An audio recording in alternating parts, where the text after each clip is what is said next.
Hi, this is Tommy Cods, the skipper of the Salt of the Sea, and we're about ready to start Sailaway's Volvo Ocean Race, Leg 8. The horn has gone off. I've kind of laid back over here on the port side of the starting line and towards the end. Got my camera on, and I'm going to take a video of the kind of the import part of the Volvo Ocean Race here. I'm going to speed the camera up a bit. It took us about probably a good hour to get around the course, and it was kind of interesting. We had at least 30 boats. One thing about the Volvo Ocean Race is kind of the only time that you get to see the sails of the other boats out here, and there's kind of a good shot of them all heading off for that first mark.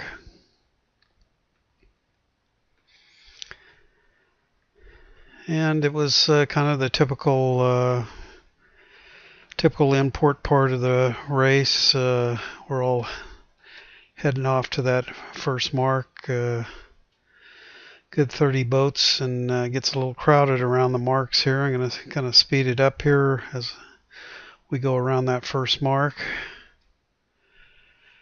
Not exactly sure who's leading the race right now. I just know it gets very crowded around the marks. Here we go around the second mark. Things tend to spread out a little bit more, but not a whole lot. And we kind of have the wind. Wind was kind of interesting on these legs because it was kind of hitting us right about at 90 degrees. So you never knew whether to use the code 0 or your jib. Kind of the interesting part was, after the first, second, and third, this going around this fourth mark was like a 180. So we have all the other boats coming bearing down right on top of us. Unfortunately, I have another boat here off on my starboard side. I have no place to maneuver, so things are pretty close with the boats coming down the other side of the mark here. In fact, I think this one, nice head on right there.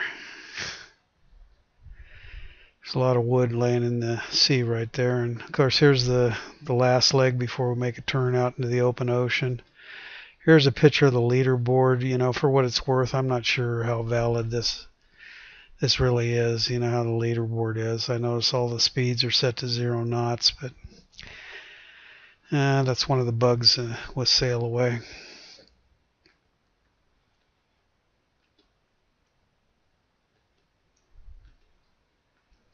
And this is kind of the course I laid out, at the beginning of the race, knowing full well that I'm not going to actually maintain the same track going up the East Coast to South America, but the way QT-VLM had me plotted was to stay pretty close to the shoreline, and that's pretty much what the fleet did.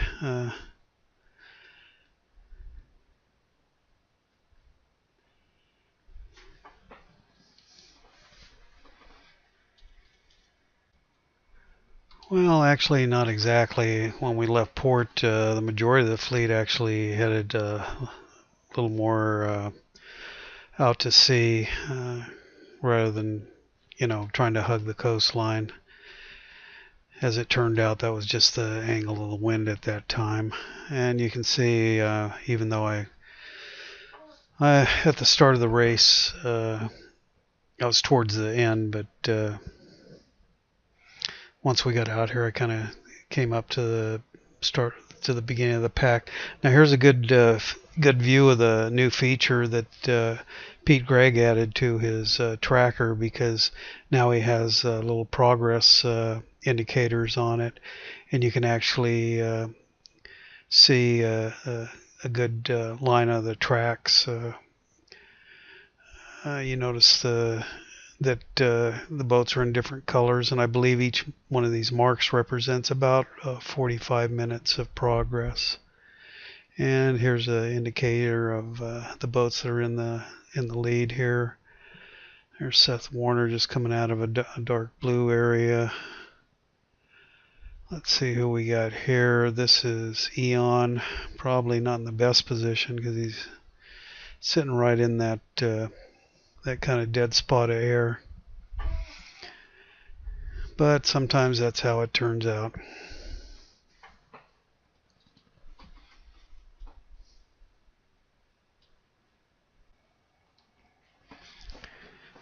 And we'll go ahead and jump forward a little bit. Let's see, it's the 20th. It's about 14:48 UTC time.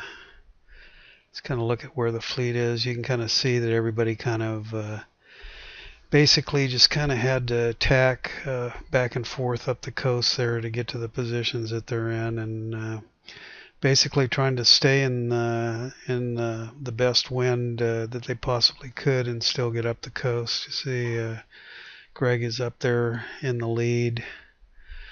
Got Yaka, the mast at Styria. They always seem to be in the lead. There's Pepper Ghost down there. I'm still hanging in there. Chuckzilla's doing a good job in the race.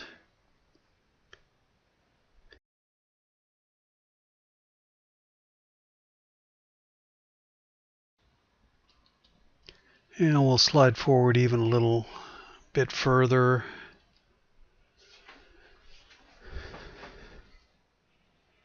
And you'll see everybody kind of made a turn up, kind of going due north, try to stay in that best wind. It's basically what you have to do to kind of stay in the lead.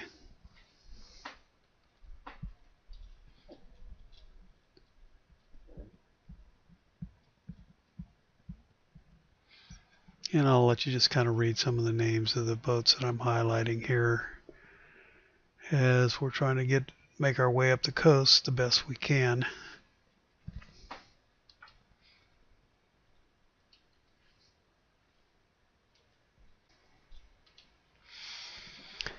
And now here it is. This is on the 22nd. It's my 1800 local. So let's see, that would be about 2 a.m. on the 23rd, or is that 3 a.m.? Let's see, 18 and 7. We're looking at about maybe 1 a.m. on the 23rd, and here's where the fleet started changing. We got some boats that kind of headed out to the east. Some of them, there's a couple of them that really started hugging the shoreline, and then there's some of us that kind of pick the middle ground and are trying to get the best wind that we can, kind of trying to stay away from some of those blue areas. Believe me, the doldrums weren't all that bad so far. Knock on some deck plates here, because we definitely haven't hit some of those really dead spots like we did on leg 2 was really bad, and I believe, let me see, leg 4 coming up through the Solomons, there were some spots there that were pretty dead, but basically it hasn't been too bad. I mean, the winds did drop down a little bit 24 hours ago, but I'm sitting in 12 knots of wind here and trying to make the best time I can. You can see here's the progress of some of the boats kind of going through the kind of some more of the shallower water there. I don't think anybody ran aground, but you kind of had to be careful because there were some low spots there. Dingo's still heading out to the east there. Not sure how that's going to work out for them. They're going to have a lot of ground to make up coming up the coast. But anyway, that's kind of my recap of the current race so far. I kind of hope you enjoy it.